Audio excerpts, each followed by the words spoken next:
Hey everyone, Deadpool Negative back with another review.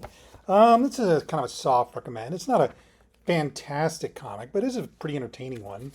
It is Battleworld #1, and I got the variant cover. Now, I started reading comics in 1986, so that was the birth of the new universe.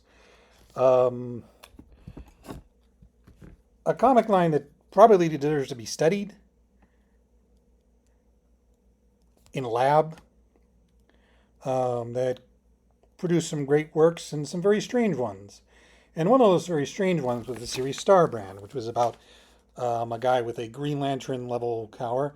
It ended with issue 19. It was created by um, Jim Shooter and John Romita Jr. and was finished by John Byrne, and one has to be one of the most passive aggressive runs of any a comic series that was partially done to denigrate the previous author on the series. I'll put that way.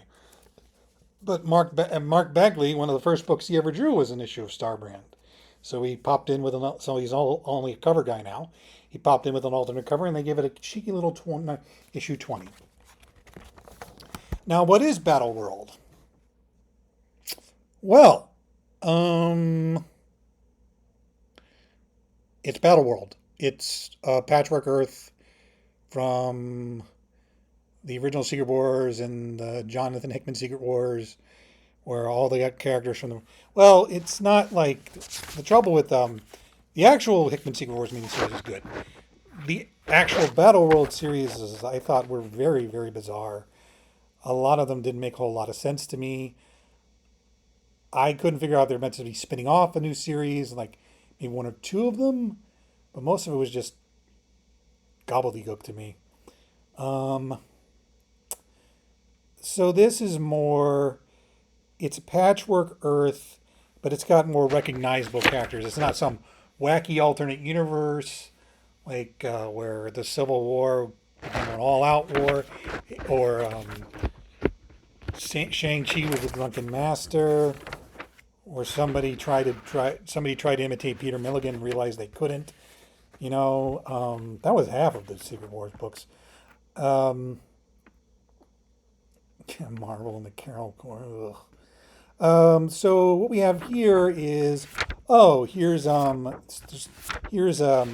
Carol Danvers in the old Miss Marvel costume. Here's the what looks like our 616 representative, but I'm not going to hold writer Christos Gage to it. Hank Pym, and a Wasp from a universe where Hank Pym died. But there's nothing in the story that necessarily has to say this is quote unquote our Hank Pym. We have Carol in her old costume and not being written like a jerk, which is nice. I'm not saying she has to go back to the old costume, but you got to stop dressing her like Rainbow Bright, Marvel. If Brie Larson isn't going to come back for another movie, just give her something sleeker and cooler looking. Because Jamie McKelvey was not the guy to draw it. Jamie McKelvey's Rainbow Bright is not the way, does not move action figures. Jamie McKelvey's Rainbow Bright does not move action figures. But we have here's the Nazi Baron Zemo, the 70s Luke Cage, complete with a Dokes from Dexter reference.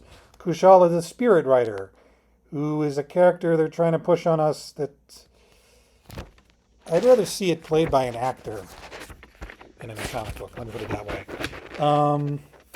Storm from the Days of Future Past universe, an evil Thor, the Maestro, the evil Hulk. Hey, let's just keep strip mining Peter David's corpse. Well, that's kind of mean, but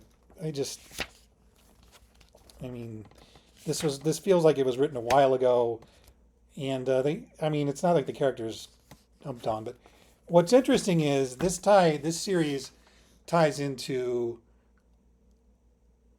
the Korvac, Return of Korvac. Now, one of the coolest parts of Marvel Comics 1000 was the reveal that Korvac was coming back. I thought, oh wow, what is Al Ewing going to do with that? And it turned out Al Ewing was going to do jack shit. He just brought him back. Chris Cantwell was going to use Korvac for a series that was while one of the best Iron Man series, since the Naufs, you know how hard it is for me to say the Naufs, was still not that great, and ended in a way that really didn't make sense for Korvac. Like, Tony Stark humiliates him in a fist fight, and he realizes, and he decides to be human by killing himself. And surprise, Korvac didn't kill himself. He did the thing that godlike beings always do, where they run around saying, "Oh, I guess humanity is a disappointment," and then I'm just going to have everybody fight to create the most ideal version of heroes and humanity, and et cetera, et cetera. You know, like your greatest, like basically everyone's got to fight or die. You know, it's not your greatest desire will be yours, etc. So fine. That's thing about Christos Gage is, out of anybody at Marvel, he knows these characters better than most, or at least knows how to respect them in a way that a lot of Marvel writers do not, or don't care, or have editors that don't care, which is a lot of them. I like the way he takes. I would really just not have Hank Pym in any comic ever again. I really just don't want to look at the character. But that means but he does use Wasp. He does his version, this darker version of Wasp. I think like he's great with that character. He's really good with female characters. I think I never understood why, but I never get the sense he's trying to work out some issue he's having at home, which I appreciate. The Omega level Sentinels are surprisingly underpowered, even though they seem to not be. I like the way he writes Miss Marvel. Her dialogue's good. And Marcus Toe, very underrated artist, inking it himself this time, which makes his work look kind of Stuart Emmet-esque, but like he just the action scenes flow, the characterization's good. I don't like how he tries to avoid drawing backgrounds sometimes. Lots of speed lines. I mean, this is mostly, but it's funny. He'll just go with pages of speed lines, and then he'll just like draw heavy backgrounds. It's kind of funny. I mean, there's a really labored kill Nazis joke. Yeah, I mean, it's about Bucky killing, the Nazi Baron Zemo, but it's also like, do we really need this joke in 2025? Again, it's just solid beat 'em up. It's solid stuff. I'm not sure it can sustain 5 issues, but I was satisfied reading it. It's meat and potatoes, which Marvel needs a lot of. And again, Christos Gage, he should be writing Avengers. He should be writing. Now, I'm not talking about he can sell the. I'm pretty sure Jed McKay Avengers. If you want a good Avengers comic, you hire somebody like Christos Gage. He understands and respects these characters, and I kind of value that more than. I mean, this past weekend we all expected Brian Bendis was going to come back to Marvel. That was the rumor, and he didn't. And I'm sure sales-wise that's bad for Marvel. For my sanity, that's great for me, because I want rather have someone who likes and respect these characters than someone like Brian Michael Bendis. He even finds a way to reference the old Godzilla series from Marvel, which I appreciated. By the way, if you can track that, I'm probably is probably going on, Brent, but if you can track that down, I recommend it as a kid's book. Anyway, but here's the funny part: the Starbrand is not Ken Connell Starbrand, who's on all the covers, does not appear in this issue at all. It's not even hinted at. In fact, there's another character who says, "Well, I'm going to take this Battleworld from Korvac."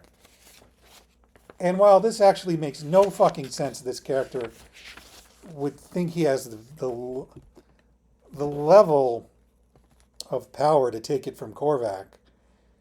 It is probably the only character in the Marvel Pantheon that would say, Korvac, I can get that thing. I can take his bag. I can run with it. I mean,